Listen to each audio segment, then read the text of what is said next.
Hello mga sisilab, kain po tayo kasi na-miss ko na rin yung mga pagkain dito sa Japan kaya hindi ako nagluto ng tanghalian. Lumabas po kami para kumain, ayan si M. Ganyan sila yung mga Japanese, pagkakain sila yung mainit pa yung ramen, kakainin na nila mga sisilab dahil hindi na daw masarap pag kinain mo yung yung ramen na malamig na. So, ganyan sila.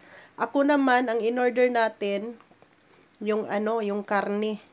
Alam nyo naman, mahilig ako sa karne, charot.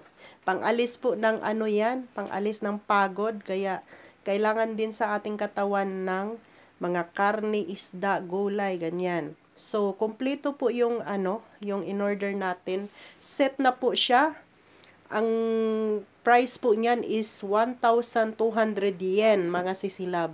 Napakadami, may soup na, may karne na, may salad, tapos may potato salad, ganyan. At saka may cabbage.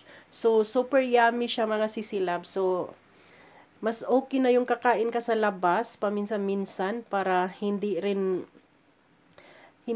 mapagod yung katawan mo. Kasi pag Sunday talaga, masarap talagang kumain sa labas, mga sisilab. Hindi lang yung lagi na lang sa bahay. Paminsan-minsan, isang beses lang naman sa isang linggo tayo lalabas.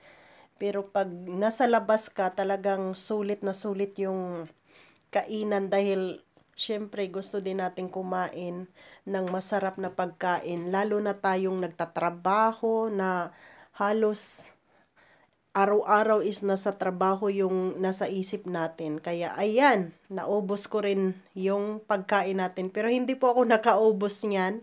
Si M po umubos lahat niyan kasi ayaw niyang may matira. Thank you for watching.